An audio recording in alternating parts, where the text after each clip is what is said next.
বিসমিল্লাহির রহমানির রহিম। সুপ্রিয় দর্শক শ্রোতা সকলে কেমন আছেন? আজকে একটি গুরুত্বপূর্ণ আলাপ নিয়ে হাজির হয়েছি। একজন মুসলমানের ঈমান আনতে হলে প্রথম শর্ত হচ্ছে কালামে গ্রহণ করা। কালামে কি? লা ইলাহা ইল্লাল্লাহ মুহাম্মাদুর রাসূলুল্লাহ সাল্লাল্লাহু আলাইহি ওয়াসাল্লাম। এটা পাঠ করলাম, সারাদিন তাসবিহ তেলাওয়াত করলাম, আর 5 ওয়াক্ত নামাজ পড়ে কপালে টিপ ফেলালাম। ভাই, আমার ঈমান আসলো না। কালেমার হাকিকত বুঝতে হবে, কালেমার অর্থ সহ কালেমার সেই তার তর্জমা করতে হবে, কালেমার অর্থটা কি আর ওই কালেমার হাকিকত কি, হাকিকত বুঝতে হবে।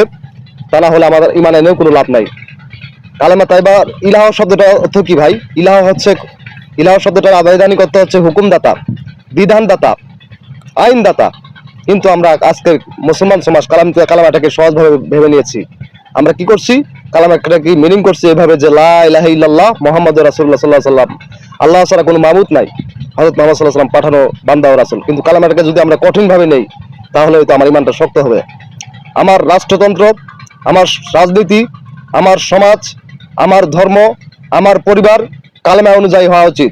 কালেমাটা তাই আমি ইলাহ শব্দটি কোরআনে থেকে বিশ্লেষণ করে দেখেছি। ইলাহ শব্দটির আবিধানিক অর্থ হচ্ছে হুকুমদাতা, বিধানদাতা, আইনদাতা, আদেশদাতা।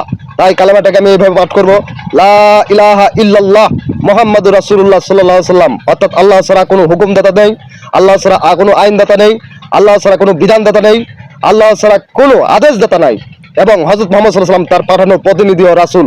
যদি এইভাবে আমি কালেমাটাকে পাঠ করি, আমার রাষ্ট্র, সমাজ, ধর্ম, পরিবার সকলেই মুসলমানের আইন অনুযায়ী প্রতিষ্ঠিত হবে।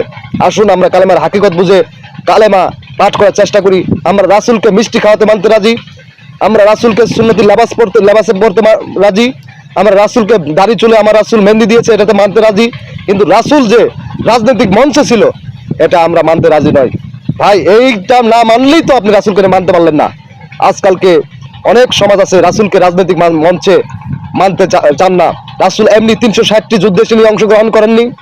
রাসূল এমনি সে একজন বাদশাহ ছিলেন আরবের, তিনিও রাজনীতি করেছেন, আমরাও রাজনীতি করব।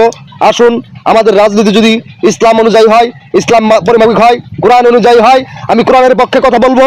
যদিও আমার কণ্ঠে যতটুকু পর্যন্ত আল্লাহ সুর দিয়েছে আমি কোরআনের পক্ষে কথা বলে যাব। আর এই কথার জন্য যদি আমাকে জেল ফাঁস সবকিছু বরণ করতে হয় বরণ করব। আমি আমার আল্লাহর আইন এই জমিনে প্রতিষ্ঠিত করব। সবাই ভালো থাকবেন, সুস্থ থাকবেন। আল্লাহ হাফেজ। আমি জানি না, তবু আল্লাহ আমাকে যতটুকু জ্ঞান দিয়েছে আমার এলহামের মাধ্যমে সবাইকে জানিয়ে দেওয়ার চেষ্টা করব। সবাই ভালো থাকবেন, সুস্থ থাকবেন।